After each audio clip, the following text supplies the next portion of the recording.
আসসালামু আলাইকুম দর্শক, শুভেচ্ছা নিন আপনাদের সবাইকে স্বাগত জানাচ্ছি আমি কনক সরোয়ার। আজকের অনুষ্ঠানে দর্শক একটি ভয়াবহ ঘটনা ঘটেছে বাংলাদেশে। আপনারা জানেন যে ইনকিলাব মঞ্চের প্রধান ওসমান হাদির উপরে প্রাণঘাতী হামলা হয়েছে। তিনি এখন জীবমৃত্যুর সন্দিগ্ধ আছেন বলা চলে। মানে খুবই জটিল অবস্থা। জুলাই বিপ্লবকে যারা ধারণ করতেন, অর্থাৎ জুলাই বিপ্লবের যারা অগ্রগণ্য ভূমিকা পালন করেছেন তার মধ্যে ওসমান হাদি অন্যতম। এবং জুলাই বিপ্লব পরবর্তী সময়েও এই হাদি কিন্তু কোনো রাজনৈতিক দলে যোগ দেন নাই, কোনো চাওয়া পাওয়ার কিছুতে না থেকে তিনি কিন্তু এই জুলাই বিপ্লবের পক্ষে, জুলাই বিপ্লবকে ধারণ করে ক্রমাগত কথা বলে গেছেন। এবং তার কথাবার্তা ছিল অনেক বেশি স্ট্রেট কাট, সরাসরি কথা তিনি সরাসরি ভাবেই বলেছেন। মাঠে যেমন ছিলেন এবং সেই মাঠেই তিনি ছিলেন। তো সেই হাদির উপরে যেই প্রাণঘাতী হামলা, পাশের একটা মোটরসাইকেলে এসে চলন্ত গাড়ি থেকে নিখুঁত ভাবে তাকে টার্গেট করে গুলি করা হয়েছে গতকাল দুপুরে বাংলাদেশ সময় 2:30টার দিকে। তো এই বিষয়টা নিয়ে আমরা একটু কথা বলবো যে জুলাই বিপ্লবীরা কতটুকু নিরাপদ, হাদির উপরে এই হামলার পেছনের কারণ কি হতে পারে, এক্ষেত্রে ইউনূসের ব্যর্থতা কি, এক্ষেত্রে গোয়েন্দা ব্যর্থতা কি, যে প্রসঙ্গগুলো আসছে এই বিষয়গুলো নিয়ে আমার সঙ্গে কথা বলতে যোগ দিচ্ছেন আমার চ্যানেলের নিয়মিত অতিথি, আপনাদের অত্যন্ত প্রিয় মুখ মেজর সুমন আহমেদ, সাবেক সেনা কর্মকর্তা এবং রাজনৈতিক বিশ্লেষক। সুমন ভাই, আপনাকে স্বাগত জানাচ্ছি আজকের অনুষ্ঠানে।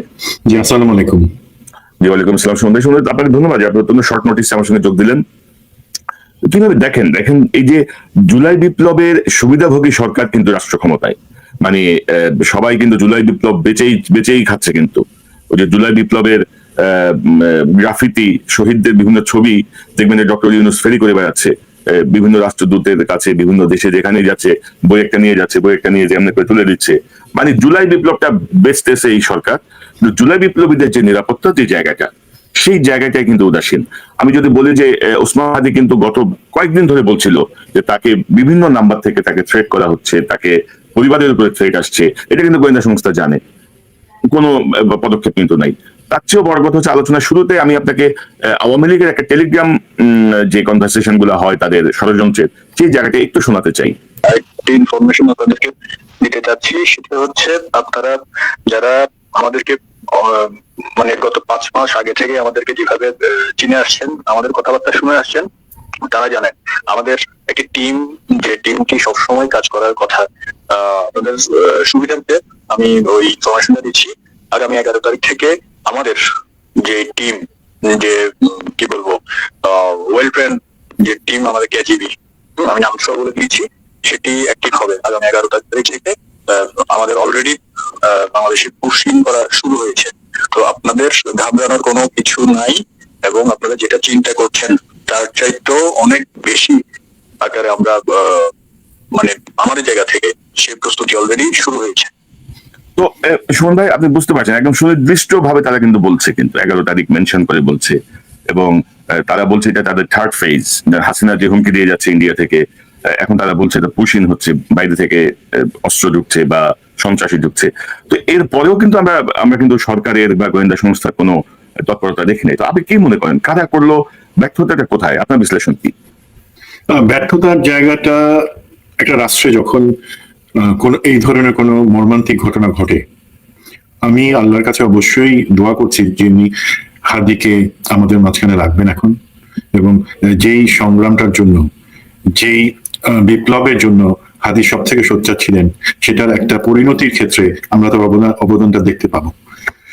সে কারণে এটা মর্মান্তিক যে এখানে একটা হামলা হয়েছে। সরকার যে কোনো সময় এই ধরনের ঘটনার জন্য তাকে দায় নিতেই হয়। প্রথম কথা, এখানে সরকারকে দায় নিতে হবে। এখন জিনিসটা আসি প্রথমে, কারা এটা বা কি কারণে করতে পারে। আপনি যে জিনিসটা বলছেন, দেখেন, প্রথম একটা জিনিস, এই হাদি গুলিবিদ্ধ হওয়ার পরে প্রথমে যে জিনিসটা বারবার উঠে আসছিল সেটা হচ্ছে যে বিএনপি এটা করছে, বা তারপর নির্বাচনী প্রতিপক্ষের নাম আসছিল, তারা করছে, এই ধরনের জিনিসপত্র। দেখেন, এই জিনিসটাতে একটা সম্ভব নাকি, হাদি যথেষ্ট জনপ্রিয় ছিলেন, কিন্তু তার জায়গায় সেই ঢাকা 8 আসনে মির্জা আব্বাস ছিলেন বিএনপি থেকে মনোনীত, প্রাথমিকভাবে মনোনীত প্রার্থী। এবং সাধারণ একটা হিসাবে, যুক্তি হিসাবে, কেউ কখনো এই ধরনের জিনিস নির্বাচনী প্রতিপক্ষ করে না, করে একটা তৃতীয় পক্ষ। এবং সে জানতো অতটুকু ম্যাচুরিটি, ধরেন মির্জা আব্বাসের কিন্তু অনেক ক্ষমতা, সেই ক্ষমতা এখানে সে থেকেও ভয়ঙ্কর হতে কিছু করতে পারে, আমি জানি না। বাট এই ধরনের কাজটা খুব কাছাকাছি হয়ে যায়, এবং এই ধরনের কাছাকাছি সেবা তার লোক করবে না, বা বিএনপি থেকে কেউ করবে না, এটা আমরা একটা স্বাভাবিকভাবে বুঝি। তাহলে কি জামাত, এনসিপি এমন কেউ জিনিসটা করতে পারে? দেখেন, সে সব নির্বাচনে সবার প্রার্থী আছে, বাট কেউ কখনো নির্বাচনের এলাকায় একজন নির্বাচনে প্রতিদ্বন্দ্বীকে এই ধরনের আঘাত করা বা তাকে হত্যা ষড়যন্ত্র করা মানে কিন্তু তার পপুলারিটি বাড়ায় নিয়ে যাওয়া, এবং যারা এটা করছে তার বিরোধী যারা আছে তারা সবাই অ্যাকচুয়ালি নিচে নেমে যায়, তখন সেই ক্যালকুলেশনও আসে না। দেন আসে আপনি যে টেলিগ্রাফ কনভারসেশনটা আমরা শুনলাম, এটা কিন্তু 9ই ডিসেম্বর, আজকে থেকে 3 দিন আগে। তো সেটা আওয়ামী লীগের লোকজন আপাত দৃষ্টিতে তারা করেছে, এবং দেখেন আমরা বাইনাও যতটুকু এখনো 100% সমর্থিত না, এখানে পুলিশ থেকে যে আইডেন্টিফিকেশন আসছে যারা এটার সাথে জড়িত ছিল, যে দুইজন, তারা দুইজনই হচ্ছে ছাত্রলীগের নেতা অথবা কর্মী, দুইটা এলাকার। তো তারা যেভাবে বলছে, যেভাবে এই জিনিসটা চায় তারা করতে, এই জিনিসটা একটা প্ল্যানের মধ্যে আছে, ঢাকা এবং চট্টগ্রামে তারা এই ধরনের জিনিসগুলো, অনেকগুলো জিনিস করবে। এখন সেই হিসাবে জিনিসটা কিছুটা মিলে যায়। আবার আমরা যদি আরেকটু চিন্তা করি যে আমরা তো গত 1 বছর ধরে দেখে আসছি যে আওয়ামী লীগ বলে যে তারা নির্বাচন চায়, নির্বাচন বিঘ্নিত হোক, এই ধরনের কিছু চায় না। তো তার মানে জিনিসটা কি, মানে এটা তো যারা করছে তারা জানে যে এই ধরনের নির্বাচনের সময় এই ধরনের নাশকতা, সন্ত্রাসী হামলা, প্রাণঘাতী হামলা, এই জিনিসগুলা নির্বাচনকে বানচাল করার বা নির্বাচনকে পিছায় দেওয়ার একটা কাজ হইতে পারে, সেই দিকে যাইতে পারে। তো আওয়ামী লীগ তো সেই জায়গায় হাঁটবে না, কারণ আমরা তো শুনছি তারা নির্বাচন চায়। সুমন ভাই, এখানে একটু যে জায়গাটা আছে, ধরুন আওয়ামী লীগ কিন্তু তাদেরকে সহ নির্বাচন চায়, মানে ইনক্লুসিভ নির্বাচন চায়। তো আওয়ামী লীগের মনে কিন্তু এই ভয়টাও আছে যে একবার যদি নির্বাচন হয়ে যায়, একটা রাজনৈতিক সরকার যদি চলে আসে ক্ষমতায়, তাহলে তাদের ফিরে আসার পথ আরো কঠিন হয়ে যাবে, এমন একটা আছে কিন্তু। জি, আমি এক্স্যাক্টলি এই পয়েন্টটাতে আসছিলাম যে আমরা এতদিন শুনে আসছি, বাট এখন কিন্তু সিনারিও ইজ লিটল ডিফারেন্ট। সেখানে আমরা দেখতে পাচ্ছি যে আওয়ামী লীগ যে নির্বাচনটা চাচ্ছে বা যেটার কথা বলে, এইটা সে কল্পনা করে নাই। সেখানে তার অংশগ্রহণের একটা সে সুযোগ চাচ্ছিল, সেই সুযোগ অনুযায়ী বা সেটা তখন সে দেখতেছে না। তার মানে আওয়ামী লীগও কিন্তু এই পর্যায়ে যায় যে সে নির্বাচনটা বানচাল করার জন্য বা প্রার্থীর উপরে হামলা করার জন্য সে চেষ্টা করতে পারে। সেখানে তার মানে আমি 50% আওয়ামী লীগকে বা তার সংশ্লিষ্টতা আনতে পারি। এর মধ্যে 100% অ্যাকচুয়ালি কাকে আনতে পারি, যারা অ্যাকচুয়ালি এখানে এক ঢিলে 2 বা 3 পাখি মারতেছে, সেটা আমি আনবো। আমরা জানি একটা অংশ আছে দেশের ভিতরে কাজ করতেছে, যাকে অনেক সময় অনেকে ডিপ স্টেট বলে, মানে হয় সরকার বা প্রশাসনের ভিতরে একটা প্রশাসন, যারা চায় যে এখন নির্বাচন হবে না। 2 নাম্বার, তারা চাচ্ছে যে না, দেশে একটা নৈরাজ্যের পরিবেশ তৈরি হোক এখন, যে পরিবেশের ধোয়া তুলে তারা বলতে পারবে দেশে নির্বাচন অনুষ্ঠানের কোনো সুযোগ নাই। এখন এটা তারা কিভাবে চাচ্ছে দেখেন, এই যে আজকে ওসমান হাদির উপরে যে আক্রমণটা হলো, সেটাতে হচ্ছে কি, এক হচ্ছে নির্বাচন আইন শৃঙ্খলার পয়েন্ট অফ ভিউতে নির্বাচন অনুষ্ঠান করার জন্য এখনো দেশ পুরোপুরি তৈরি না, সেই জিনিসটা এস্টাবলিশ করা। 2 নাম্বার জিনিস হচ্ছে একই সাথে যারা আপনি বলছেন জুলাই বিপ্লব, সেই সময় এবং পরবর্তীতে জুলাই বিপ্লবের অনেক সোচ্চার কণ্ঠ কিন্তু বিড়ালের কণ্ঠ হয়ে গেছে। হাদি সেই জায়গায় ছিল না, হাদি কিন্তু সবসময় সোচ্চার কণ্ঠ ছিল, আছে এখনো। তো সেই ধরনের কণ্ঠগুলাকে একটা হামলা করে বাকিদেরকে বুঝানো যে জুলাই বিপ্লবের সাথে যারা আছো তারা সাবধানে থাকো। 3 নাম্বার দেখেন জিনিসটা, এই যে আমরা জনাব তারেক রহমানের দেশে ফেরা এবং সেই ক্ষেত্রে তার উপরে প্রাণনাশের যে শঙ্কাটা নিয়ে আমরা অনেকদিন ধরে কথা শুনছিলাম, সেই জিনিসটা কিন্তু এর মাধ্যমে ভ্যালিডেট হয়ে গেল। মানে কি, এখন যারা অ্যাকচুয়ালি তার উপর যদি প্রাণনাশের হুমকি থাকে, যারা সেটা আইদার তার কাছে বলছে যে তো তুমি আসলে পরে কিন্তু মারা পড়বা, অথবা তারা মনে মনে পরিকল্পনা করছে, সেই জিনিসটা কিন্তু তারা এখন একটা আজান দিয়ে জানায় দিল যে দেখো, হাদিরে ফেলে দিছি, তুমি আসলে তোমার পরিণতি একই রকম হবে। তো এটা যারা করতে চাচ্ছে, আপনারা জানেন, এটা আমাদের ধারণা আছে যে আমাদের মধ্যে যে অস্থিরতা, আশঙ্কা, সেগুলো আমরা আশা করছিলাম যে জনাব তারেক রহমান যদি বাংলাদেশে আসেন, সেই আশঙ্কা অনেকটাই কেটে যাবে, দেশ নির্বাচনের দিকে হাঁটবে, এই জায়গাগুলা। সুতরাং যারা নির্বাচনটা চায় না এখন হোক, যারা চায় নির্বাচন যদি হয়ও, সেই ক্ষেত্রে আমাদের জুলাই বিপ্লবের যারা অগ্রসৈনিক, তারা যাতে নির্বাচনের টিকেটে না থাকে সেইটা, এবং একই সাথে একটা মেসেজ দেওয়া যে তারেক রহমান আপনি আসবেন না, যদি আসার সাহস করেন আমরা আপনাকে আঘাত করার সক্ষমতা রাখি। এই কারণে যদি কেউ করে, সেটা তো বিএনপি করবে না, সেটা জামাত করবে না, কিছুটা অংশ আছে আওয়ামী লীগের, আর 100% হচ্ছে আমাদের দেশের ভিতরে আমরা যাদেরকে বলি ডিপ স্টেট, তাদের করার সম্ভাবনা আছে, এবং এই ক্ষেত্রে তারা এই 3টা গোল অ্যাচিভ করার চেষ্টা করছে, সেটা হচ্ছে আমার ধারণা। এখন এই ক্ষেত্রে আমাদের কি করা উচিত না উচিত সেটা আমরা পরে আলোচনা করতে পারি। ধরেন সুমন ভাই, ধরেন আমি যদি বলি যে আওয়ামী লীগ কিন্তু ধরেন 5ই আগস্টের পরে হাসিনা সহ সবাই কিন্তু ক্রমাগত থ্রেট করে গেছে, ক্রমাগত। তারপরে ওসমান হাদি গত কয়েকদিন ধরে কিন্তু তার ফেসবুক স্ট্যাটাসের মাধ্যমে জানাচ্ছে যে তাকে কিভাবে থ্রেট করা হচ্ছে। এবং সর্বশেষ এই যে টেলিগ্রামের যে অডিওটা আমি শুনলাম 9 তারিখের, যে এরকম একটা সুস্পষ্টভাবে বলা হচ্ছে যে এরকম একটা ঘটনা তারা চেষ্টা করবে, 11 তারিখ থেকে তারা আরো অ্যাকশনে যাবে, কঠিন অ্যাকশনে নামতেছে। তো আমাদের ধরেন ডিজিএফআই আছে, এনএসআই আছে, ডিবি আছে, এসবি আছে, এদের কাজটা কি? মানে এরকম একটা থ্রেটের কথা যখন আসে তখন তার নেটওয়ার্ক কি কাজ করে না? মানে নাকি তারাও নেপথ্যে এইসব ঘটনার সঙ্গে যুক্ত? মানে আপনি জানেন যে আমরা কিন্তু ইউনূসের এই গত 15-16 মাসে আওয়ামী লীগের উল্লেখযোগ্য কোনো সন্ত্রাসী গ্রেপ্তার হয়েছে আমরা দেখি নাই। আওয়ামী লীগের মানে যারা সন্ত্রাসের একদম তালিকাবদ্ধ সন্ত্রাসী তাদেরকে অ্যারেস্ট হয়নি, সেই পরিমাণ অস্ত্র উদ্ধারও কিছু হয় নাই ম্যাজিস্ট্রেসি পাওয়া নিয়ে সেনাবাহিনী মাঠে। তারপরেও আমরা কিছু দেখি নাই। কিছু মন্ত্রী এমপি তাদের আত্মীয় স্বজন আমরা গ্রেপ্তার দেখেছি। তো সেই জায়গাটা এই ব্যর্থতা কার? মানে এত গোয়েন্দা সংস্থা পুষে আমার লাভটা কি যদি আমরা এসব খবরই না পাই? যে গোয়েন্দা সংস্থার জায়গায় আমি আসছি, তার আগে আমি বলছি যে ধরেন 9 তারিখের অডিও, এবং তার আগে থেকে অবশ্যই আপনি বলছিলেন হাসিনা নিজে থেকে, হাসিনার মানে ওবায়দুল কাদের, দেন হাসান মাহমুদ, দেন বেনজির, পুলিশের যা আমরা জানি পুলিশ এখনো অনেকাংশে পুলিশের ভিতরে যারা আছে তারা বেনজিরের দ্বারা নিয়ন্ত্রিত, বা বেনজিরের কথা শুনতে তাদের অনেক ভালো লাগে। তো সেই পরিস্থিতিতে তো আমরা অনেকদিন ধরে দেখে আসছি। সেই জায়গায় আমি যদি স্পেসিফিক্যালি 9 ডিসেম্বরের সেই অডিও থেকে শুরু করি, সেইখান থেকে শুরু করলে জিনিসটা মূলত প্রশাসন এবং পুলিশের উপর বর্তায় যে ইমিডিয়েটলি একটা অ্যাকশন নেবার জন্য।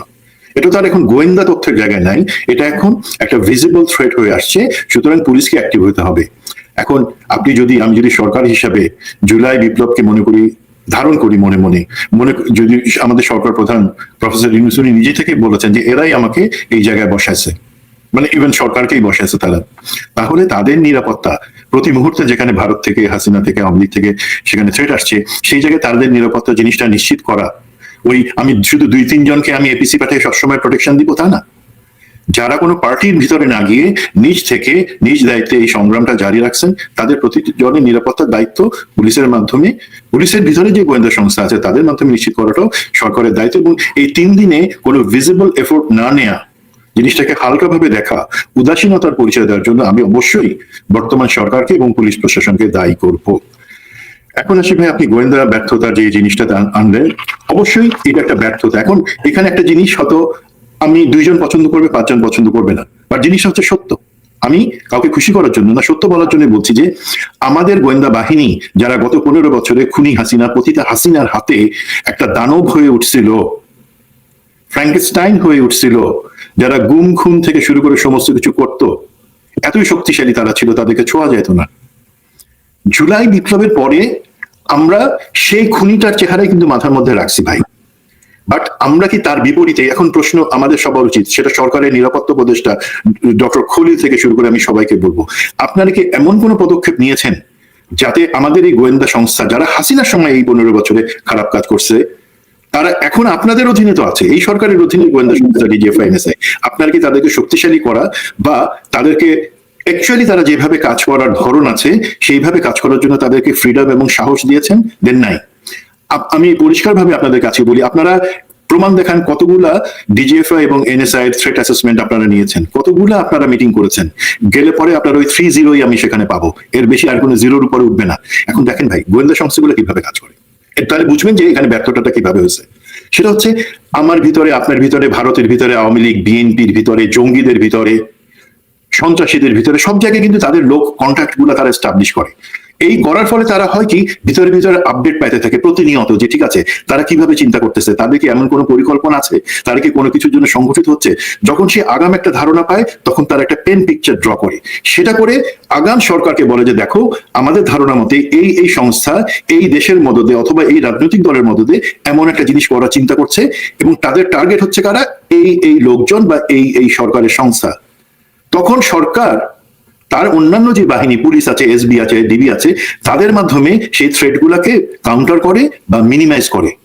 এখন যে সমস্যাটা হলো, আপনি আজকে ডিজিএফআই, ডিজি বা এনএসআই, ডিজির সাথে কথা বলেন, তারা একটা কথাই বলবে, অবশ্যই সেটার কথাটা তাদের জাস্টিফাই করতে হবে যে তাদের ভয় কি, তারা যদি এখন ওই সমস্ত নেটওয়ার্ক গুলা চালু রাখে, ইভেন ইন্ডিয়ার ভিতরে তাদেরকে কথা বলতে হয়, তখন আপনি আবার বলবো যে তুমি ইন্ডিয়ার সাথে কিসের জন্য যোগাযোগ রাখছো, তোমার সাথে জঙ্গি সংগঠনের যোগাযোগ কি? আমাদেরকে এই সাইকেল থেকে বের হয়ে আসতে হবে। ভারত চায় তিনটা জিনিস, আমি আগে বলছি। আমাদের ইসলামী এবং জাতীয়তাবাদী শক্তি যাতে এক না হয়, আমাদের গোয়েন্দা সংস্থা, আমাদের নিরাপত্তা সংস্থা, আর্মি, এরা যাতে সব থেকে দুর্বল থাকে, কোনো কাজ না করতে পারে, এবং আমাদের দেশের ভিতরে যাতে আওয়ামী লীগের হিন্দুত্ববাদী বয়ানটা আওয়ামী লীগের মুখ থেকে বের হয়। এখন এই জায়গায় আমরা গোয়েন্দা সংস্থাকে নিজেরাই কিন্তু অকার্য করে রাখছি। আপনি বলতে পারেন তাদেরকে সেই সাহস বা ডেডিকেশন নাই, তারা সরকার বলুক না বলুক তারা নিজ থেকে সেটা করতে পারে না? অবশ্যই পারে। বাট সেক্ষেত্রে সবসময় একটা রাজনৈতিক সরকার আসলে যেই সুবিধা থাকে, রাজনৈতিক সরকারের আমলে তারা গুম খুন করুক, যাই কিছু করুক, রাজনৈতিক সরকার তাদেরকে শেল্টার দেয়। তাদের মনে এই একটা ভয়, আমার যেটা মনে হয় একটাই ভয়, যে আমি যদি নিজে থেকে একবারে কিছু করি, ওই পর্যন্ত যাই, আমার এতে কেউ প্রোটেকশন দেওয়ার নাই। তো আমি বলবো গোয়েন্দা সংস্থার ব্যর্থতা অবশ্যই আছে, বাট সেই গোয়েন্দা সংস্থাকে ব্যর্থ করে রাখছে কে? সেটা হচ্ছে প্রফেসর ইউনূসের সরকার। তাদের ওইটুকু চিন্তা করার হয়তো ক্ষমতা নাই, বা সেই গোয়েন্দা সংস্থাকে যারা নিয়ন্ত্রণ করে, আমাদের নিরাপত্তা উপদেষ্টা এবং সেই লোকজন, এবং কিছু কার্যত স্বরাষ্ট্রমন্ত্রী উনিও, ওনারা কিন্তু ওই হাইটের জিনিসটা চিন্তা করতেছেন না, যে আমাদের নিজের ভালোর জন্য, যেখানে ভারত প্রতিনিয়ত নতুন নতুন ডিপ স্টেট, নতুন নতুন ষড়যন্ত্র তৈরি করে যাচ্ছে, সেটাকে কাউন্টার করার জন্য আমাদের অবশ্যই স্ট্রং, দেশপ্রেমিক এবং ডেডিকেটেড গোয়েন্দা সংস্থার দরকার। গোয়েন্দা সংস্থাকে কেটে না, গোয়েন্দা সংস্থাকে সত্যিকার ভাবে কাজে লাগানোর জন্য সেটা করা দরকার ভাই, এবং এই ক্ষেত্রে অবশ্যই ব্যর্থতা আছে। সুমন ভাই, ধরেন এই অথর্ব ইউনূস তার অথর্ব উপদেষ্টা পরিষদ নিয়ে জুলাই বেঁচে খাচ্ছে। আমি তো প্রথমেই বলছি যে সে জুলাই বিপ্লবের ওই একটা বই বানাইছে, ছবি দিয়া, গ্রাফিতি দিয়া, ওইটাই সে সব জায়গায় বেচে। সে যখন প্রয়োজন হয় ওই গ্রাফিতি বা ওই জুলাইয়ের সামনে নিয়ে আসে, এটার বাইরে তার কোনো ভূমিকা নেই। আপনি দেখেন যে এটা স্বরাষ্ট্র উপদেষ্টা জাহাঙ্গীর, সে বিডিআর বিদ্রোহের তদন্ত কমিটিতে সে ফরমাইশি তদন্ত এবং আলামত ধ্বংস করার অভিযোগে অভিযুক্ত। রিপোর্ট সাবমিট হয়েছে 30 তারিখ, আজকে 12 তারিখ, 12 দিন সে এখনো তার পদে বহাল। আইজিপি বাহাদুর, তার বিরুদ্ধে অভিযোগ হচ্ছে সে এই জুলাই বিপ্লবে মানে বিডিআর হত্যাকাণ্ডের সময় সে বিরোধী দলের উপর দোষ চাপে ঘটনাকে অন্যভাবে প্রভাবিত করছে, এবং এই বাহাদুর কিন্তু বিডিআর কমিশনকে বিভ্রান্ত করার চেষ্টা করছে উল্টাপাল্টা ইনফরমেশন দিয়ে। তারপরে কিন্তু এই 12 দিন পরেও কিন্তু সে বহাল। কিন্তু তো এই অথর্ব সরকার ইউনূসের নোবেল দিয়ে আমি দুয়ে পানি খাবো না, তার 30 থিওরি দিয়ে আমি দুয়ে পানি খাবো? তো মানে আমাদের জুলাই বিপ্লবের সবচেয়ে বেনিফিট নিয়ে এই উপদেষ্টা পরিষদ এবং ইউনূস ফাজলামি করতেছে মানে সবগুলো জায়গায়। তো আমি যদি নিরাপত্তা উপদেষ্টার কথা যদি বলি আপনাকে, ধরেন আমরা জানি যে জেনারেল মুজিব সহ মানে হাসিনার যারা আমাদের ডিজিএফআইতে ছিল, যারা আর্মির গুরুত্বপূর্ণ জায়গায়, মানে বাংলাদেশের টোটাল ম্যাপিং যাদের কাছে আছে, টোটাল ইনফরমেশন যাদের কাছে আছে, সন্ত্রাসী গোষ্ঠী থেকে শুরু করে, আপনি জানেন যে ডিজিএফআই, এনএসআইটি যারা কাজ করে তাদের সাথে, যেটা আপনিও বলছিলেন, সবার সঙ্গে যোগাযোগ আছে। মানে সন্ত্রাসী গ্রুপ বলেন, জঙ্গি গ্রুপ বলেন, ভালো গ্রুপ বলেন, ইসলামিক গ্রুপ বলেন, বা মানে কমিউনিস্ট গ্রুপ বলেন, সবার সঙ্গে যোগাযোগ থাকে।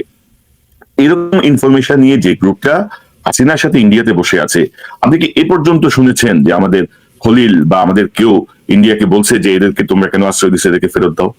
হাসিনার ক্রমাগত থ্রেটের পরে কি তারা ইন্ডিয়াকে না বলুক, আন্তর্জাতিক মহলেও কি তারা বলছে যে পার্শ্ববর্তী রাষ্ট্র থেকে আমার দেশকে অস্থিতিশীল করার, ইনসাইটমেন্ট ক্রিয়েট করার চেষ্টা চলছে, সন্ত্রাসী কার্যক্রম চলছে? কোনো পদক্ষেপ কি দেখেছেন? আমাদের খলিল তো অজিত দোভালের সঙ্গে দেখা করার জন্য 2 দিন আগে লাভ দিয়ে চলে গেছে বেহায়ার মতো। ফলাফল কি? এখানে আমি যে জিনিসটা বলি, আপনি বলে ফেলছেন অলমোস্ট পুরোটা। এখানে আমি শুধু বলবো টেকনিক্যাল দিক থেকে দেখেন, ভারত সবসময় একটা বলার চেষ্টা করতেছে যে ইভেন যদি কেউ সাজাপ্রাপ্ত হয় বা কারো বিরুদ্ধে মামলা তদন্তাধীন থাকে, সে অবস্থায় তাকে মানে যদিও এক্সট্রাডিশন চুক্তি আছে, মানে বন্দি বিনিময় চুক্তি আছে, সেটা তারা দিতে পারবে না যদি সেটা রাজনৈতিক উদ্দেশ্য প্রণোদিত হয়। সেটা তারা দেয় না, বা পৃথিবীর অনেক বেশি দেয় না। এখন দেখেন আমাদের স্ট্র্যাটেজিটা কি উচিত ভাই? ওনারা যাদের কথা বলতেছেন আমাদের সরকারের, ওনারা এত উঁচু মাপের মানুষ, আমার মতো ছোট মানুষ ওনাদেরকে স্ট্র্যাটেজি শিখাইতে যাব না। বাট সাধারণ আমার মতো মানুষও যদি এটা বুঝে, আপনারা কেন বুঝছেন না? একটা হচ্ছে হাসিনা হইল গিয়া পচা রদ্দি মাল, ওকে ফেরত আনার থেকে ইম্পর্টেন্ট হচ্ছে আপনি যেটা বললেন, যাদের কাছে এমন তারা বিরোধী দল, আমাদের গোয়েন্দা সংস্থার ভিতরে রাষ্ট্রের নিরাপত্তা সম্পর্কিত অনেক সেন্সিটিভ ইনফরমেশন ওনাদের কাছে আছে, যেটা গত 15 বছর কি গত 54 বছরও অনেক চেষ্টা করেও বের করতে পারে নাই। সেই ইনফরমেশন তাদের কাছে আছে, কারা কোথায় অপারেট করছে, এগুলা আপনার তো সিকিউর করা দরকার। এবং আপনি সরাসরি ভারতকে বলতে পারেন বা ইন্টারন্যাশনাল কমিউনিটি, আমার হাসিনা দরকার নেই, তোমরা যদি মনে করো তার সাজা উদ্দেশ্য রাজনৈতিক উদ্দেশ্য প্রণোদিত, রেখে দাও, সে ভাত খাক আর মোটা হোক, নো প্রবলেম। বাট যারা আছে বিভিন্ন বাহিনীর বা অন্য সংস্থার, যারা রাজনৈতিক কোনো পরিচয় নাই, তুমি তাদেরকে ফেরত দিতে বাধ্য। বিকজ সে শুধুমাত্র যে তার নামে মামলা চলতেছে তা না, সে একজন পলাতক, যার পাসপোর্ট নাই। তো সেই ক্ষেত্রে যদি বুদ্ধি থাকতো, হাসিনার চিন্তাবাদ রেখে এই যে যাদের কাছে সেন্সিটিভ ইনফরমেশন আছে, আজকে ভারত যদি চায় কোনো কিছু করবার জন্য তাদেরকে খুব বেশি কষ্ট করতে হবে না। এবং আপনারা জানলে একটু আশ্চর্য হবেন, ভারতের মোস্ট অফ দ্য অপারেটিভস কিন্তু এখন ঘুমে আছে, বিকজ তারা জানে তাদের এখানে অপারেটিভ রাখবার থেকে ইম্পর্টেন্ট জিনিস তাদের নিজেদের দেশের ভিতরেই আছে। সেই ইনফরমেশন, সেই নলেজ, সেই অ্যাসেট তাদের কাছ থেকে তারা সবকিছু নিচ্ছে। এবং তাদের পক্ষে আমাদের যে কোনো, আমাদের সরকার প্রধান থেকে শুরু করে একজন যে রিক্সা চালায়, জীবিকা নির্ভর করে, তাকে পর্যন্ত তারা যদি হিট করতে চায়, সেটা তাদের কাছে এখন অনেক বেশি সহজ ভারতের পক্ষে। এখন এই জায়গাটাতে আমি বলবো, ওই আগের হাদির প্রশ্নতেই আমরা আসি। দেখেন এত মানে টিপ প্ল্যানটা আমরা যতটুকু বুঝতে পারছি, এই যে ফয়সালের কথা আমরা, এই যে দুইজন যারা ঘাতক ছিল তাদের একজনের কথা বলা হচ্ছে, এখনো পুলিশ কনফার্ম করে নাই। সেই ফয়সাল কিন্তু গত বছরে আটক হয়েছিল অস্ত্রসহ, 2টা অস্ত্রসহ, তার সে তো জামিনে আছে। সে আওয়ামী লীগের চিহ্নিত নেতা, আওয়ামী লীগের চিহ্নিত সন্ত্রাসী, সে কিন্তু আছে এখনো। তার বিরুদ্ধে সে আটক হওয়ার পরে র্যাবের দ্বারা, তারপরেও মামলা হওয়ার পরে সে জামিনে আছে। কেন আছে ভাই? আমি কাকে জিজ্ঞাসা করবো? বিচার বিভাগকে জিজ্ঞাসা করবো, পুলিশকে জিজ্ঞাসা করবো, সরকারকে জিজ্ঞাসা করবো? আপনাদের মধ্যে থেকে একজন একটু অন্তত চোখের লজ্জা সেরে আমাদের সামনে এসে বলেন তো ভাই, এই ধরনের লোকজনকে আপনারা জামিন দিচ্ছেন কেন? তো এই জিনিসটা। আর দেখেন ভাই, আওয়ামী লীগের লোকজন, এরা ছাত্রলীগ বা অন্যান্য কিছু, এটা আমি আপনি সবাই জানি। সরকারে যে আসে, এরা হচ্ছে, এদের আসল পরিচয়, এরা সন্ত্রাসী। এরা যেই সরকারি আসবে পরবর্তীতে তার মধ্যে জয়েন করবে। সুতরাং আমি যদি সেই দলীয় পরিচয় বা অন্যান্য কিছু উঠতে থেকে আমি মনে করি সন্ত্রাসী, তার জায়গা হচ্ছে জেলে অথবা ফাঁসির দড়ি, এর বাদে আর কিছু নাই। সেইভাবে যদি ডিল করা হয়, একটা সরকার যদি সেভাবে সক্ষম হয়, তাহলে আমরা এই ধরনের থ্রেট, আজকে হাদির উপর গেছে, কালকে কার উপর আমরা তো জানি না, সেই জায়গা থেকে আমরা পরিত্রাণ পাবো ভাই। সুমন ভাই, আমি যদি আপনাকে দেখাই, ধরেন এই একটা ছবি আমরা পেয়েছি, যে ছবিটা দেখা যাচ্ছে যে হাদির পাশের এই ছেলেটাকে তারা টার্গেট পয়েন্ট আউট করছে। এবং আমি যদি দ্বিতীয় ছবিটা দেখাই, এই ছবিটায় দেখেন এই ছেলেটা, যেটা আমরা বলছিলাম যে সে র্যাবের হাতে অ্যারেস্ট হয়েছিল, র্যাব থেকে অ্যারেস্ট হয়েছিল, সেম ছেলে। তো এখন ধরেন আপনি এখন খোঁজ নিয়ে দেখেন যে এই জামিন কে দিচ্ছে, কে টাকা খাইছে, টাকা খাওয়া তো। এখন আমাদের ইন্টারিম যাদেরকে বসাইছি, এদের মধ্যে 50% টাকা খায়, টাকা খাওয়া ছাড়া কোনো কাজ করে না। এদের ইঙ্গিতেই সবকিছু হচ্ছে, বিচারক নিয়োগ থেকে শুরু করে বদলি, জামিন, সবকিছু টাকা পয়সার সঙ্গে যুক্ত। তো এই জবাবটা কে দিবে? তো এখন ধরেন আমি খুবই ডিপ্রেসড এই টোটাল বিষয়টা নিয়ে। এবং ধরেন আরেকটা বিষয় যেটা বলতে চাচ্ছিলাম, জেনারেল মুজিব থেকে শুরু করে আমাদের যে পুলিশের এসবি যে মনিরুল, এরা তো ইন্ডিয়াতে, এরা কিন্তু আদৌ বরখাস্ত হয়েছে কিনা সেটা আমরা জানি না। আর বরখাস্ত হইলেও তো ধরেন একটা দেশের আর্মি বা পুলিশের, বিশেষত আর্মির একটা অফিসার এলপিআর অবসর নেওয়ার পরেও 3 বছর পর্যন্ত সে আর্মির আইনের আওতায় থাকে। জি। এবং এটা ইন্টারন্যাশনালি কিন্তু স্বীকৃত। ধরেন একটা ফোর্সের লোক যদি পার্শ্ববর্তী দেশে যে দেশটা আমার শত্রু দেশ বা যে দেশটা আমার ক্ষতি করতে চায়, এরকম একটা দেশে যেয়ে যদি আমার দেশে ইনসাইটমেন্ট ক্রিয়েট করে, সেই ক্ষেত্রে আমাদের সেনাবাহিনীর ভূমিকা কি? সরকার তো কিছু করতেছে না, সেনাবাহিনীর কোনো কার্যকর ভূমিকা পেয়েছেন আপনি? মুজিবের ব্যাপারে এখনো কি সিদ্ধান্ত নিচ্ছে সেনাবাহিনী, বা সেই জায়গায় আন্তর্জাতিক রুলটা কি হতে পারে? আপনি কি কোন ধারণা আছে? না, এই ব্যাপারে আন্তর্জাতিক আইন কি, সে ব্যাপারে আমার আসলে খুব পরিষ্কার ধারণা নাই। বাট আমাদের যে সেনাবাহিনীর কথা বলেন, সেনাবাহিনীর কাছে আমি জিজ্ঞাসা করছিলাম, তাদের যে উত্তর হচ্ছে যে আমরা তাদেরকে বরখাস্ত করে দিছি, সে তো আমাদের সেনাবাহিনীর কোনো পার্ট না। তারপরে সে কোথায় গেছে না গেছে সেই জিনিসটা আমরা জানবো কিভাবে ভাই? এটা টেকনিক্যালি ওনারা বলতে পারেন যে কোথায় গেছে না গেছে, বাট আমরা তো ভিতর থেকে জানি যে আমাদেরকে অনেক সময় অনেক হাদিস শোনানো হয় যে তুমি এর আন্ডারে কেন এইভাবে কথা বলতেছো, তোমার তো সেই রাইট নাই, বিকজ তুমি অফিসিয়াল সিক্রেট অ্যাক্টের আন্ডারে আছো। আমরা যখন দরকার হবে তাদের আইনটা আমার মুখকে সেলাই করার জন্য বলবার, তখন তারা সেই আইন দেবে আমার উপর খবরদারি। আর যেখানে জেনারেল মুজিবকে পালায় না তো, তাকে জাস্ট হ্যান্ড ওভার করা হয়েছে ইন্ডিয়ার কাছে। রয়ের দাবি ছিল ভাই আমরা তো আগামী 2-1 বছর তোমাদের বাংলাদেশে ওইভাবে অপারেট করতে পারবো না, তো আমাদের বাংলাদেশে তোমাদের সব থেকে যে ভালো ভালো অ্যাসেট গুলো আছে বা এজেন্ট আমাদের ছিল, তাদেরকে আমাদের এখানে মেহমান হিসেবে রাখো, আমরা তাহলে তাদের থ্রুতেই অনেক কিছু করতে পারবো। সেই জায়গাটাতে তারা পেয়ে গেছে। এখন এটা আমরা অনেক কিছুতে বলি, এটা আর্মি কিন্তু দায় এড়াই যেতে পারবে, বিকজ টেকনিক্যালি যখন সে একজন বেসামরিক নাগরিক হয়ে গেছে, সে দেশের ভিতরে যদি কোনো কিছু করে, সেই ক্ষেত্রে সেটার jন্য আর্মি চাইলে তাকে আনতে পারে। বাট এটা তো ভাই সরকারের একটা অবশ্যই দায়িত্ব ছিল। ভাই বরখাস্ত করলেও তো সে সেনা আইনের আওতাতেই এখনো আছে 3 বছর। অবশ্যই যদি মনে করা হয় সেক্ষেত্রে সেনা আইন প্রয়োগ করা যেতে পারে, এটাতে কোনো দ্বিধা নাই। এই ব্যাখ্যা আমি বললাম যে এটা আপনি প্রয়োগ করবেন কি করবেন না, সেটা কারা সেটা চাচ্ছে কি চাচ্ছে না সেখানে ডিপেন্ড করে। এখানে আমি অনেক ছোট মানুষ, কি কথা বলছি আমরা এতদিন, বলেন একটা কোন জিনিস হয়েছে, একটা কোন কথা? সরকারের একজন অ্যাসিস্ট্যান্ট সেক্রেটারি থেকে শুরু করে দেশ চালান যিনি প্রফেসর ইউনুস, আমাদের কোনো কথা কি তারা শুনছেন, বা শুনলে পরে তারা হয়তো হেসে উড়াই দিচ্ছেন যে আমরা পাগলের প্রলাপ ভুগতেছি? ভাই দিন কিন্তু খারাপ দিন আসতেছে আপনাদের, আমাদের বলেন না। মানে এক ল্যাংড়া বাকি সব ল্যাংড়া নিয়ে বসাই দিছে। খলিল এক ল্যাংড়া, জেনারেল হাফিজ এক ল্যাংড়া, সব ল্যাংড়া নিয়ে বসাইছে। নিরাপত্তা একটা অমোঘ উপদেষ্টা, সব ল্যাংড়া, অপদার্থের গোষ্ঠী, কিচ্ছু হয় না। হাসিনা আমলের বর্ডারে যেভাবে মারছে, এখনো কিন্তু বর্ডার কিলিং চলতেছে। কোনো শব্দ পাচ্ছেন আপনি? কোনো শব্দ নাই। মিডিয়া ফ্যাসিস্টদের নিয়ন্ত্রণে, মিডিয়ার কোনো ভূমিকা আছে? নাই। তো এখন আমরা আসলে করবো কি? ধরেন নির্বাচন স্থগিত করার কি উদ্যোগ আসতে পারে? আমি শুনতে পাচ্ছি যে হাইকোর্টে রিট হবে, এরকম কিছু আভাস কি আপনি পেয়েছেন কিনা? যে কালকে একটা রিট হবে যে এই পরিস্থিতিতে নির্বাচন সম্ভব না, নির্বাচন পিছায় দাও। আপনার কোনো পর্যবেক্ষণ কি আছে? এখন এটা বলেন না যে আমি আবার এদের সাথে জড়িত না, আমি কিভাবে জিনিসগুলো জানি। আমরা গত পরশুদিন থেকে শুনছিলাম যে হ্যাঁ, যেই পক্ষ আপ্রাণ ভাবে চেষ্টা করতেছে যে দেশে যাতে কোনো নির্বাচন না হয় বা ফেব্রুয়ারিতে নির্বাচন না হয়, আমি একদম ভিতরের কথাটা বলতেছি ভাই, জিনিসটা আমার নলেজ হিসেবে এটা যে সত্য সেটা নাও হতে পারে। সেটা হচ্ছে তারা একটা পরিকল্পনা করেছিল যে ঠিক আছে নির্বাচন কমিশন তফসিল ডিক্লেয়ার করুক 11 তারিখে, এবং একটা ভাব হবে যে হ্যাঁ ঠিক আছে নির্বাচনের দিকে রাস্তায় তো আমরা হাঁটতেছি, বাট ওনারা রবি বা সোমবারে হাইকোর্টে 2টা রিট করবেন। 2টা রিটের একটা হবে আইন সংক্রান্ত জটিলতা এবং ধারা উপধারা দেখাই তারা বলবার চেষ্টা করবে হাইকোর্টকে যে তোমরা নির্বাচন কমিশনকে বলো কারণ দর্শাও যে কেন এই ধারার ব্যত্যয়ের কারণে এই ইলেকশন বাতিল হবে না, বা এইগুলো সংশোধন না করা পর্যন্ত ইলেকশন বাংলাদেশে হতে পারে না। দ্বিতীয় তাদের প্ল্যান আইন শৃঙ্খলার যে অবনতি বা এই কারণে এখন ইলেকশন হওয়া যুক্তিযুক্ত না, হাইকোর্ট থেকে একটা রিট করে সেটা নির্বাচন কমিশনকে বলা। এবং আমরা জানি আইনকে চালায়, বিচার বিভাগকে চালায়, শেষমেশ যে সিদ্ধান্ত এই সমস্ত ক্ষেত্রে আসে আসলে কার ইচ্ছা থেকে। তো আমার যেটা ধারণা তারা হয়তো সরকারকে কনভিন্স করছিল, সরকার মুখ রক্ষার জন্য একটাতে জিতে আসতো রিটে, যে হ্যাঁ আমরা নির্বাচন করার জন্য বদ্ধপরিকর, সুতরাং আমরা এই রিটে জিতে গেছি। বাট আরেকটাতে তারা সেম সাইড ভুল করে নিজেরা হেরেকে ও আচ্ছা এই কারণে তো আসলে নির্বাচন করা সম্ভব না। এটা আপনারা সরকার আপনারা প্লিজ মাইন্ড করেন না যে জিনিসটা, যে পরিকল্পনা আপনাদের ভিতরে যদি ডিপ স্টেট থাকে বা কেউ থাকে এইভাবে প্ল্যান করতেছিল, এখানে কোনো ভাই বন্দি নাই ভাই। আমি এটা বলে দিলাম যে আপনাদের এই পরিকল্পনা রবি সোমবারে আছে, এখন পরিকল্পনা নিয়ে আপনারা আগাবেন হয়তো, বাট দেশের জনগণ, রাজনৈতিক দলগুলো, বিশেষ করে বিএনপি জামাত, তাদের জন্য এবং আমাদের জুলাই আন্দোলনে যারা যোদ্ধা তাদের জন্য আমার স্পষ্ট একটা অনুরোধ, এটা আমি বার্তা বলবো না, আমি কোনো রাজনৈতিক নেতা না। আমরা যদি আজকে এই অবস্থায় বলি বা জিকির তুলি যে আচ্ছা দেশ তো এই পুলিশ প্রশাসন তো ব্যর্থ, এখানে নিরাপত্তা দিতে পারতেছে না বা অন্যান্য কিছু, সুতরাং এখন নির্বাচনের পরিবেশ নাই, নির্বাচন হবে না, পিছিয়ে দাও, নো, তাহলে কিন্তু ভারত, হাসিনা এবং ডিপ স্টেট তাদের যে চাওয়াটা যে নির্বাচন এখন হবে না, সেখানেই তারা বিজয়ী হয়ে যাবে।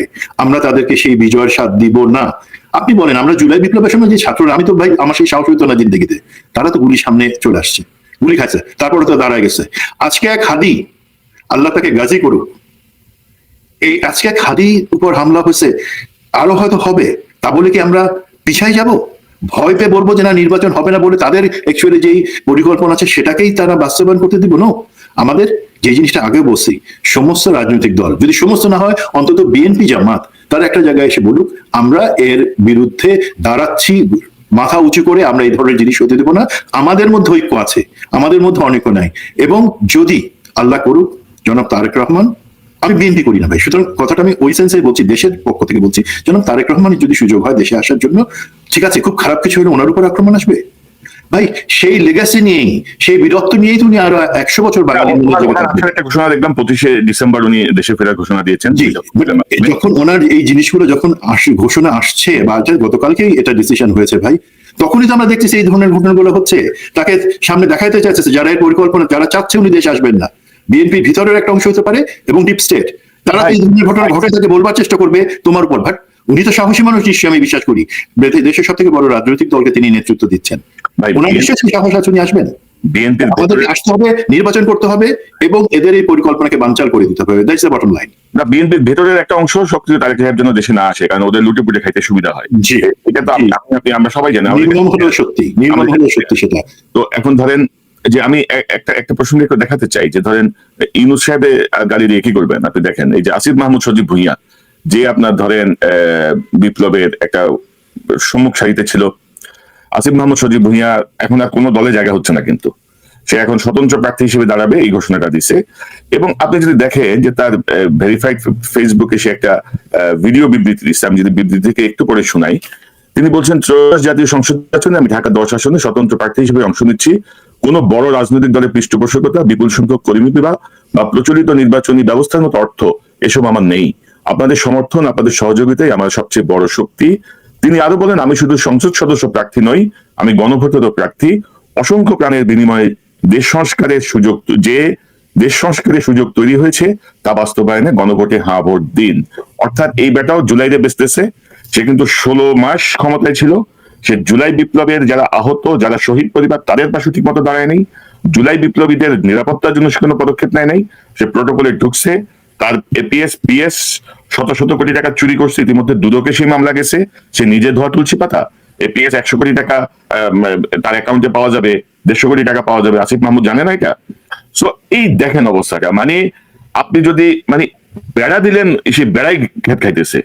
এবং ডক্টর ইউনূসের গত 16 মাসের সবচেয়ে বড় ভালো কাজটা হচ্ছে জুলাই বিপ্লবের বিষয়টা নিয়ে জাতিসংঘকে দিয়ে তদন্ত করানো। এবং আমার মনে হয় যে এরপরে ডক্টর ইউনূসও মানে কোন একটা চক্করে পড়ে গেছে। আপনি কি মনে করেন? মানে আমি যেটা মনে করি, বাট সেটা আমার কাছে বিশ্বাস করতে নিজের কাছেই খারাপ লাগে, সেটা হচ্ছে প্রফেসর ইউনূসের যে ব্র্যান্ড ভ্যালু আছে, উনি যেভাবে জাতিকে এক করতে পারতেন, সেই জায়গায় তাকে লোকে ভুল বুঝায় জাতিকে বিভক্ত করার জায়গায় অ্যাকচুয়ালি উনি হাঁটছেন। যেটা আমরা দেখতে পাই ঐকমত্য কমিশনে মুনির হায়দারের মতন লোক, যে চিহ্নিত ভারতীয় এজেন্ট, রয়্যাল এজেন্ট, তাকে দিয়ে কিভাবে দেখেন আমরা কিন্তু ঐকমত্যে শেষ পর্যন্ত আসতে পারিনি। ইভেন জুলাই সনদটাও কিন্তু শেষ পর্যন্ত একটা ছেঁড়াখোড়া, একটা কাটাছেঁড়ার একটা জুলাই সনদ হয়েছে। তো এই জায়গায় প্রফেসর ইউনূস অবশ্যই উনি আত্মসমর্পণ করেছেন। ওনার মতন ভালো লোক, যোগ্য লোক আত্মসমর্পণ করেছেন। এটা আমাদের জন্য শুধু লজ্জার ব্যাপার না, আমাদের ভবিষ্যতের জন্য সেটা একটা অশনি সংকেত। এবং এই জায়গায় আমি অবশ্যই মনে করবো যে আমরা কাকে বিশ্বাস করবো না। আমি যদি অ্যালাউ করেন একটা জিনিস, এটা আমার মতামত, সরি আপনার অনুষ্ঠানে এসে আমি বলছি, জনাব তারেক রহমান গত 3 দিন আগে সেনাবাহিনীর অবসরপ্রাপ্ত কর্মকর্তাদের একটা অনুষ্ঠানে উনি বক্তব্য রেখেছেন। এবং সেখানে সব থেকে অ্যাপ্রিসিয়েট করার জিনিস যেটা হচ্ছে, উনি সেখানে একজন রিটায়ার্ড মেজর জেনারেল, যিনি একসময় ডিজি এসএসএফ আমাদের স্পেশাল তার ডিজি ছিলেন, তার কাছে কোনো একটা কারণে একটু বলেছেন যে দুর্ব্যবহারের কারণে উনি ক্ষমা চেয়ে নিচ্ছেন। এটা বাংলাদেশের রাজনীতিতে খুব ভালো একটা ট্রেন্ডের উনি সূচনা করলেন, যে রাজনৈতিক শীর্ষ পর্যায়ের লোকও যে মাফ চাইতে পারে, তার যদি ভুল হয়ে তাকে মনে করে, আই অ্যাপ্রিসিয়েট দ্যাট। বাট আমার একটা প্রশ্ন জনাব তারেক রহমানের কাছে, আপনি কার কাছে মাফ চাইলেন? উনি হচ্ছেন মেজর জেনারেল রুমি, ফাতেমি রুমি। এখন আমার যদি হিসাবটা ভুল না হয় এবং আমরা যতটুকু তথ্য, শুধু গোয়েন্দা তথ্য না, মোটামুটি এটা নিশ্চয়ই তারেক রহমান জানেন, এই ফাতেমি রুমি উনি হচ্ছেন 111 আনবার পিছনের জেনারেল মইনুর সাথে সব থেকে বড় কারিগর জেনারেল ফাতেমি রুমি। আমি সত্যি কথাটা বলছি, আপনার যদি বক্তব্য থাকে অন্য কোনো চ্যানেলে বা এই চ্যানেলে এসে বলতে পারেন। দেন আমাদের যেটা 111 আনলেন, যেখানে উনি বেগম জিয়া ঠিক বুঝতে পেরেছিলেন যে কোথায় ষড়যন্ত্র হচ্ছে, বাট জেনারেল ফাতেমি রুমি উনি ডিজিএসএসএফ, বেগম জিয়ার সব থেকে কাছের লোক, উনি বললেন যে না এমন কিছু না, মইনু থাকবে, কোনো কুটু কিছু হবে না, 111 হবে না। সে একটা চাল উনি চালেন। দেন 111 এর পরে যখন জেনারেল মইনু আহমেদ ভারতে গিয়ে ঘোড়া মইন হিসেবে পরিচিত হয়ে ফেরত আসলেন, তার আগে ছিলেন general chief of army staff, respected man, but উনি হয়ে গেলেন ঘোড়া মইন। সাথে কে নিলেন? একমাত্র মিলিটারি পার্সন হিসেবে ডিজিএসএসএফ গেল ওনার সফরসঙ্গী হয়ে 2008 সালের ফেব্রুয়ারিতে। ভাই ডিজিএসএসএফ প্রোটোকল হিসেবে প্রেসিডেন্ট বা প্রাইম মিনিস্টার ছাড়া অন্য কারোর সাথে ভিজিটে যাইতে পারেন না। উনি জেনারেল মইনের সাথে কেন গেলেন? বিকজ ভারত বলছিল ভাই এই যে লোকটা আছে যে আমাদেরকে 111 আনবার ক্ষেত্রে হেল্প করছে, সেই জেনারেল রুমিকেও তুমি সাথে নিয়ে আসো, জেনারেল মইন। এবং জেনারেল রুমি আগেও কিন্তু বিএনপির শাসনামলের প্রথমে উনি কিন্তু 5 বছর উনি চাকরি করেছেন এসএসএফ লেফটেন্যান্ট কর্নেল হিসেবে, পরবর্তীতে উনি ডিজি হিসেবে পরের দ্বিতীয় টেনিয়রে ছিলেন। তো বিএনপির কোথায় কি আছে, নেতৃত্বের দুর্বলতা কোথায়, সক্ষমতা কোথায়, সেই জিনিসগুলো ভারতের কাছে বুঝাই বলার জন্য জেনারেল রুমির মতন একজন লোকের থেকে আর কে পারফেক্ট হতে পারে? এই দুইটা কারণে যে 111 আনছে এবং পরবর্তীতে জেনারেল মইনের সাথে ভারত ভিজিট করে পরবর্তী 15 বছর আমাদেরকে নিষ্পেষিত করা হচ্ছে, হত্যা খুনের একটা শাসনের মধ্যে আমাদেরকে ঠেলে দেওয়া হয়েছে। সেখানে যিনি ইনভলভ, সেই জেনারেল রুমির কাছে আপনি কেন ক্ষমা চাবেন? আপনি ক্ষমা চান যা জনগণের কাছে অন্য যে কোনো ব্যাপারে, বাট জেনারেল রুমি আমার হিসেবে ক্ষমা চাবার মতন কোনো লোক না। সরি, আমি আপনাকে হয়তো উপদেশ দিয়ে দিব, আমাদের এক্সপেকটেশন, প্লিজ লোক চিনতে আপনারা আমাদের থেকে ভালো হওয়া উচিত। সুমন ভাই, রাজনীতিবিদদের এই যে হিউমিলিটি, এটা খুব ভালো, মানে এটা একটা এক্সাম্পল উনি শুরু করতে চাচ্ছেন বা শুরু করলেন। এটা উনি আগেও দেখিয়েছেন যে 2001 সালে বিএনপি যখন ক্ষমতায়, তিনি কিন্তু ওনার একটা যাত্রা পথে যে শেখ মুজিবের কবর জিয়ারত করে আসছেন, তিনি একটা নতুন ধারা আনতে চাইছিলেন। কিন্তু ধরেন ওনার পরামর্শক কারা? এই রুমি সম্পর্কে আমি আপনি যতটুকু জানি, তারেক সাহেবের যিনি পরামর্শ দিচ্ছেন তিনি জানেন না? পরামর্শটাই কিন্তু রাজনীতিবিদদেরকে ডোবায়। কারণ এই পরামর্শকদের কথা বলতে গেলে আমার তো মাথায় আগুন জ্বলে যাবে। হ্যাঁ, আচ্ছা, এখানে আমরা আরো বিস্তারিত আলোচনা করবো।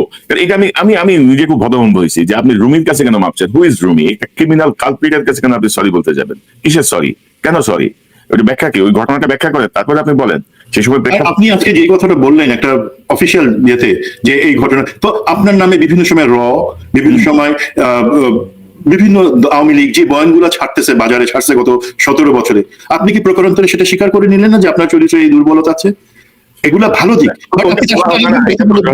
প্রচার করে যে সেনাবাহিনী তারেক সাহেবের উপরে খুব ক্ষিপ্ত, তারেক সাহেব সবার সঙ্গে মিসবিহেভ করছেন, এটা সেটা অনেক কথা বলছেন। তো আপনি এই মানে আপনি তো প্রকারান্তরে সেটাকে এস্টাবলিশ করেন। প্লাস আমি ব্যক্তিগতভাবে জানি জনাব তারেক রহমানের সাথে দুইবার কথা বলার সুযোগ হয়েছে। উনি কিন্তু এই ধরনের কোনো মাইন্ডসেটে না যে সেনাবাহিনী, ওনার বাবা বাংলাদেশের স্বাধীনতার ঘোষক, ওনার বাবা এই বাংলাদেশের বহুদলীয় গণতন্ত্রের ঘোষক শহীদ প্রেসিডেন্ট জিয়া, উনি সেই পরিবারের মধ্যে বড়, সুতরাং আর্মির উপর ওনার কোনো ক্ষোভ থাকার, এবং উনি জানেন, উনি বুঝেছেন, আমরা বুঝাই বলছি যে দেখেন আপনাকে যদি কেউ নির্যাতন করে থাকে, আপনার মাকে ঘরছাড়া করে থাকে, সেই জিনিসগুলা, হ্যাঁ সেনাবাহিনীর লোকজন ছিল সেখানে, বাট সংস্থাটা কিন্তু সেনাবাহিনী না, ডিজিএফআই ছিল, র্যাব ছিল, তারা ছিল, সরকার ছিল, আমি সরকার, তারা করেছে। তো ওনার কিন্তু আর্মির উপরে কোনো রাগ নাই, এবং আর্মির ভিতরে ওনার প্রচুর জনপ্রিয়তা আছে। বাট সেই জায়গাতে আমার হিসাবে এক্সপেকটেশন থাকবে আর একটু টেকনিক্যালি চলার জন্য, এবং কখনোই ভুল লোককে পাস দেওয়া যাবে না। ওইটা। এবং আমার মনে হচ্ছে যে এখনো যে ওনার উপদেষ্টা যারা আছেন, যারা ওনাকে অ্যাডভাইস করেন, তাদের মধ্যে রয়ের ইনভলভমেন্ট আছে। তারা এখনো ওনাকে বিভিন্নভাবে ক্ষতিগ্রস্ত করতে চাচ্ছেন, এবং এইটা হচ্ছে তার আরেকটা বড় উদাহরণ যে আমার জেনারেল রুমির কাছে কেন আপনাকে সরি বলতে হবে, এটাই আমি গত কয়েকদিন ধরে বোঝার চেষ্টা করতেছি বিভিন্ন সূত্রে। আমার কাছে হিসাব মিলছে না। মেজর সুমন আহমেদ, আমরা অনুষ্ঠান আর লম্বা করতে চাই না। আমরা হাদির জন্য দোয়া করছি, ওসমান হাদির জন্য আল্লাহ রাব্বুল আলামিনের কাছে প্রার্থনা করছি যে হাদি যেন সুস্থ হয়ে ফিরে আসেন। এবং আজকে একটা সংবাদ আমি একটু দেখাতে চাই। ডক্টর ইউনূস সেই বলেছেন যে এই হামলা বাংলাদেশের অস্তিত্বের উপরে আঘাত। নাটক কম করো ইউনূস, তোমার কাছে সকল ক্ষমতা থাকার পরেও এইসব কাহিনী করার মতো কোনো দরকার নাই। এই বাংলাদেশের অস্তিত্বের উপরে হামলা, এসব ফালতু কথা আমরা শুনছি হাসিনার আমলে বহুত, এখন এগুলো শুনতে চাই না। আপনার ব্যক্তিগত ক্যারিশমা, আপনার নোবেল, আপনার 3-0, আপনার ওয়ার্ল্ড জয়, সবাই আপনার চেষ্টা করে, ওগুলো আপনি ধুয়ে ধুয়ে পানি খান। অ্যাজ এ চিফ অ্যাডভাইজার আপনাকে যে প্রত্যাশা নিয়ে আমরা বসিয়েছিলাম, আপনি সেই প্রত্যাশার মধ্যে পানি ঢেলে দিয়েছেন। আপনি নিজের ধান্দা ছাড়া কিছুই করেন না, এটা হচ্ছে বাস্তবতা। I am sorry to say, এটার বাইরে এই মুহূর্তে আর বলার কিছু নাই। কারণ এত কিছুর পরেও, প্রকাশ্যে হুমকি, প্রকাশ্যে ইয়ে করার পরেও আপনি কিছুই করেন নাই। আপনি সকল অপদার্থকে নিয়ে বসাইছেন আপনার আশেপাশে। ওই যে পুলিশের অ্যাডভাইজার একটা বসাইছে না, কি নাম, ওই যে আগের আইজিপি ছিল, খোদাবক্স এক অপদার্থ, বাহাদুর আরেক অপদার্থ, এই আপনার কি বলে এই নিরাপত্তা উপদেষ্টা আরেক অপদার্থ, জেনারেল হাফিজ আরেক অপদার্থ। সব অপদার্থরে নিয়ে আপনি এক মেলা বসাইছেন। কিছু হইলেই বলেন যে ছাত্ররা আমাদের বসাইছে, জুলাই বিপ্লব বেচতেছেন, জুলাই বিপ্লবের বই দিতেছেন, আপনি মহান সাজার চেষ্টা করতেছেন। যে ফাইজলামি বন্ধ করেন, বিদায় হন। নির্বাচন কোনোভাবেই ঠেকানো যাবে না, নির্বাচন হবে, আপনি ভাই বিদায় হন। এবং উপদেষ্টা পরিষদের মধ্যে আমি 4 জনকে জানি, তারা এই প্রটোকলের আরাম থেকে বেরোতে চাচ্ছে না, মুখে অনেক ভালো কথা বলতেছে। আমি হুঁশিয়ারি দিলাম যে নির্বাচন বানচালের সঙ্গে কোন রকমের কোনো চেষ্টা সহ্য করা হবে না। এটা হচ্ছে ফাইনাল কথা। আপনাদের শেষ কোনো মন্তব্য থাকে? আমারও হাদির জন্য দোয়া থাকবে, বাকি সবাইকে সতর্ক থাকার জন্য বলবো। বাট সে কারণে আমরা ভীত হব না।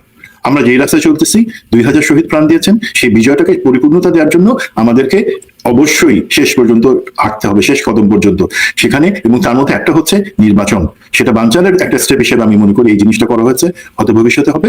সেটা যারা করতে চাচ্ছে তারা আমাদেরকে ইনশাআল্লাহ দাবায় রাখতে পারবে না। অবশ্যই না, অবশ্যই না। আপনাকে অসংখ্য ধন্যবাদ। আসসালামু আলাইকুম। ওয়ালাইকুম আসসালাম। দর্শক, এতক্ষণ যে অনুষ্ঠান শুনলেন, নিশ্চয়ই আলোচনার মর্মার্থ উপলব্ধি করতে সক্ষম হবেন। আমাদের পুলিশ বলেন, গোয়েন্দা সংস্থা বলেন, সেনাবাহিনী বলেন, সব জায়গাতেই এখনো ফ্যাসিস্ট হাসিনার অনুসারীরা সক্রিয়। খুবই আনফরচুনেট যে ডক্টর ইউনূস গত 16 মাসেও এদেরকে দমন করতে পারেনি। আপনারা দেখলেন যে আওয়ামী লীগের যে সন্ত্রাসীকে চিহ্নিত করা হয়েছে হাদির উপরে গুলি করার জন্য, সেই সন্ত্রাসী র্যাবের হাতে গ্রেপ্তার হলেও কোনো এক অজানা কারণে জামিন পেয়ে গেছে, বের হয়ে গেছে, এবং সে আবার এরকম একটা নির্মম ঘটনা ঘটিয়েছে। তো এই ঘটনার সঙ্গে কারা যুক্ত আমি জানি, এগুলো কখনো বেরোবে না। কারণ আমরা যারাই বসাই সেই মানে কি বলবো, আমাদের স্বপ্নগুলোকে ভঙ্গ করে। সর্বশেষ ডক্টর ইউনূসও সেই কাজটাই করছেন, গত 16 মাসে কিছুই শিখতে পারে নাই। আমি বারবার বলছি, সে জুলাইয়ে বেঁচে নিজের স্বার্থ আদায় করছে, নিজের দিকে যাচ্ছে।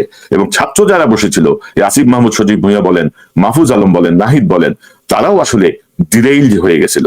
মাহফুজ আলম, কি মেটাকুলিস ডিজাইন, কি নতুন মায়া বন্দোবস্ত, ফালতু সব বক্তৃতা ঝাড়ছে। জুলাই বিপ্লবীদের নিরাপত্তায় তারা কেউই কোনো কার্যকর পদক্ষেপ নেয় নাই। জুলাই বিপ্লবীরা হুমকির মুখে। এখন আপনারা যেটা দেখেছেন, জুলাই সনদ স্বাক্ষরের দিন সকালবেলায় জুলাই সনদের ধারা পরিবর্তন হয়েছে, সংশোধিত হয়েছে, যেটি আগে হয় নাই। তো ইউনূস একটা জগাখুচিত নির্বাচনের দিকে নিয়ে যাচ্ছে, কিন্তু তারপরও নির্বাচন হতে হবে, রাজনৈতিক সরকার ক্ষমতায় আসতে হবে। এইসব অপদার্থদের শাসনে আমরা থাকতে চাই না। ফ্যাসিস্ট শাসনের পরে আমরা একটা অপদার্থ শাসনে ঢুকছি, এখান থেকে আমরা বের হয়ে আমরা একটা রাজনৈতিক শাসনে যাই। আমাদের দেশ আমরা ঠিক করব। জুলাই বিপ্লবে ছাত্র জনতা, সাধারণ মানুষ যে শক্তি এবং ঐক্য দেখিয়েছে, সেই ঐক্য এখন আবারও প্রয়োজন। এবং হাসিনার ফ্যাসিস্ট গ্রুপ, যারা এখনো হাসিনা লেজ তুলে পালিয়ে যাওয়ার পরেও ভাবছে যে হাসিনা আবার ফিরে আসবে, তাদের আবার সুদিন আসবে, তাদের জন্য এই ছাত্র জনতার এই গ্রুপটাই সবচেয়ে বড় ভয়ঙ্কর থ্রেট। আমার মনে হয় না তারা নানা রকমের অস্থিরতা তৈরির চেষ্টা করতে পারে, কিন্তু বাস্তবে তারা সফল হবে। আমরা পর্যবেক্ষণ করছি। আবারও ওসমান হাদির জন্য মহান রাব্বুল আলমিনের কাছে প্রার্থনা করি, হাদি যেন সুস্থ হয়ে ফিরে আসেন আমাদের মাঝে।